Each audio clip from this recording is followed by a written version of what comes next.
জাতি অসমীয়া ঐ নাঙলৰ মুঠিতে বল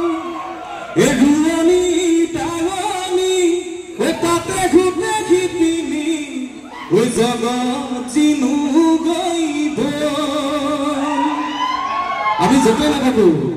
গতিকে আমাক অসমখনে সদায় ৰিঙিয়াই মাতি থাকে সদায় আমাৰ সেই ছবিখন লৈ আমি জীয়াই থাকো গতিকে অসমীয়া লগা এটা গীতেৰে অনুষ্ঠানটো আগুৱাই যাব খুজিছোঁ ধন্যবাদ